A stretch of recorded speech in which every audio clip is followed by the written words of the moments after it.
Waduh, ini fakta. Para menteri titipan Jokowi hanya bikin gaduh dalam kabinet Prabowo. Budiari dengan Judon, Bahlil dengan tambang Raja Ampat, Tito Karnavian dengan kasus 4 Pulau Aceh, dan masih banyak kasus lainnya yang terkesan hanya bikin gaduh dan berbuat semaunya sendiri.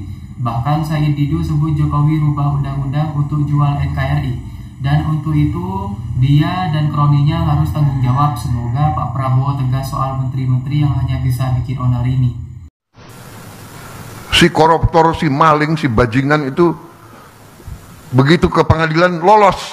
Jadi Jokowi memang merubah undang-undang untuk menjual negara ini. Itu harus bertanggung jawab. Menteri investasi Pak Luhut Binsar Panjaitan harus bertanggung jawab. Bahlil lah bertanggung jawab. Sehingga izin-izin saat itu keluarnya dari Bahlil loh. Bahwa memang di kepala Bahlil itu hanya Jokowi. Pak Bahlil, jangan anggap kami semua bodoh. Seperti halnya Anda mencari ijazah S3 di UI gitu loh. Bahwa memberikan bahan baku kepada Cina bebas pajak di Indonesia. Itulah hilirisasinya Joko Widodo. Berapa kerugian negara yang disebabkan oleh kebijakan Joko Widodo yang memberikan karpet merah kepada investor Cina, dan itu kita tuntut kepada dia. Itu Presiden Prabowo bisa bersiap-siap untuk melakukan hal-hal yang bagi dia walaupun dicicil, tapi itu dimaksudkan untuk membersihkan kerak-kerak ketidakpastian karena relasi politik Presiden dengan mantan Presiden Jokowi itu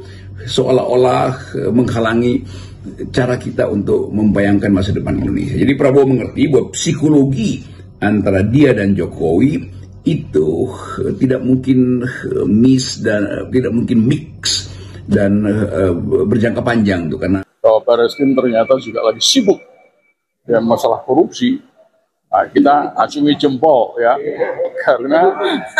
karena kemudian terbuka ya bahwa masalah Jokowi itu tidak hanya soal ijazah palsu saja, ya, tapi masalah korupsi juga, dari soal reklamasi pantai utara Jakarta, reklamasi Banten, PIK 1, PIK 2, demikian juga Rempang, lalu terakhir Raja Ampat.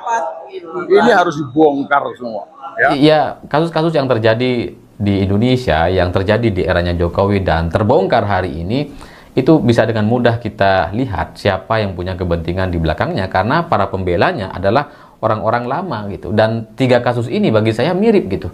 Pagar Laut, Raja Ampat, dan kemudian Judol ini mirip. Semuanya terjadi di era Jokowi dan semuanya juga dibongkar di era Presiden Prabowo. Jadi Presiden Prabowo tentu mengerti kasakusuk itu. Presiden Prabowo mengerti bagaimana legitimasi dia itu, walaupun legal, secara legal sudah terpilih, tetapi ada yang tidak fit and proper dengan kondisi psikologis publik. Jadi Presiden Prabowo kira-kira berpikir bahwa kalau keadaan yang kita sebut ketidakpastian ini berlanjut sampai menjelang 2009, maka guncangan terhadap, atau berlanjut sepanjang menuju 2009, maka guncangan terhadap proyek-proyek sosialistis Prabowo itu akan terganggu. Raja Ampat jauh sekali dari jangkauan media.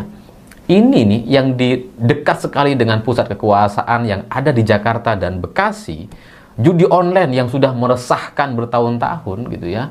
Itu baru terbongkar setelah Pak Jokowi tidak jadi presiden, atau di akhir-akhir Pak Jokowi menjelang lengser.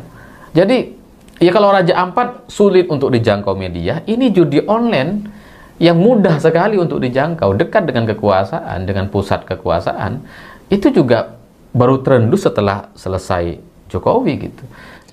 Orang-orang pro Jokowi sering mengatasnamakan Prabowo juga. Ya, you name it lah, Sylvester, kemudian Andi dan lain sebagainya. Dia pembela Jokowi, tapi at the same time mengatakan juga pembela Prabowo. Jadi yang mereka inginkan adalah 2 orang ini seperti duit tunggal. Enggak bisa, bro.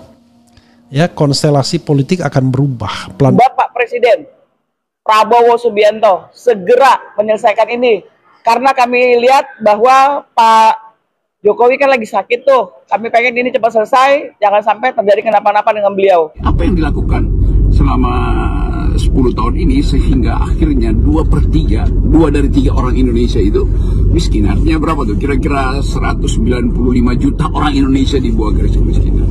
Jadi petunjuk ini adalah petunjuk kuantitatif, tetapi petunjuk kualitatifnya pasti lebih dari itu, karena kemiskinan bukan sekedar ketiadaan akses pada sumber-sumber makanan, tetapi kepapaan psikologi, kepapaan politik, ketiadaan akses pada kekuasaan. Jadi sebetulnya Bank Dunia bukan sekedar membocorkan apa yang disembunyikan selama 10 tahun oleh Jokowi, tapi menunjukkan bahwa kegagalan Indonesia itu bisa diprediksi ke depan. Jadi sekali lagi kita coba membaca data-data itu di dalam upaya untuk bukan sekedar memperbaiki, tapi menyadari bahwa ada yang salah di dalam kebijakan 10 tahun Presiden Jokowi. Kan Bank Dunia rilis data itu setelah Jokowi lengser, jadi pertanggungjawabannya ke siapa?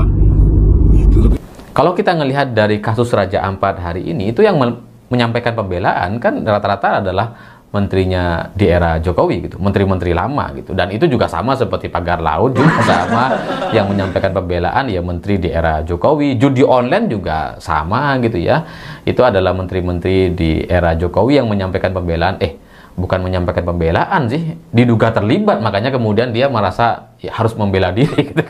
Menteri yang bikin gaduh layak kena reshuffle. Langkah Presiden Prabowo Subianto untuk merombak kabinet telah dinantikan oleh publik. Reshuffle perlu diberikan kepada menteri-menteri yang berkinerja buruk. Menurut analis komunikasi politik Hendry Satrio, menteri yang kerap memicu kegaduhan publik dan gagal menjalin hubungan baik dengan pemangku kepentingan juga layak diganti. Hensa mencontohkan kasus pergantian Satrio dari posisi Menteri Pendidikan Tinggi, Sains dan Teknologi yang digantikan Brian Yuliarto. Menurutnya Satrio diganti karena memenuhi 2 kriteria tersebut. Founder lembaga survei kedai kopi itu mengungkapkan 3 alasan utama reshuffle kabinet, yakni faktor subjektif, faktor politis, dan kinerja buruk. Soal kinerja buruk, Hansat menyebut ada 3 sumber evaluasi, yaitu penilaian Presiden sendiri, lingkaran terdekat Presiden, dan masyarakat. Hansat juga menyoroti pernyataan Presiden Prabowo saat bertemu dengan pemimpin redaksi pada 6 April 2025 saat itu. Prabowo memberi nilai 6 untuk kinerja kabinetnya. Ia menambahkan desakan publik untuk reshuffle bukan bertujuan mengganggu pemerintahan, melainkan memberikan masukan agar kinerja kabinet lebih optimal. Keinginan publik terhadap pergantian itu bukannya mau mengganggu pemerintahan Pak Prabowo, tapi semata-mata membedakan masukan Pak Prabowo. Coba deh kalau begini diganti nih, menteri-menteri ini diganti, mungkin larinya lebih cepat, katanya.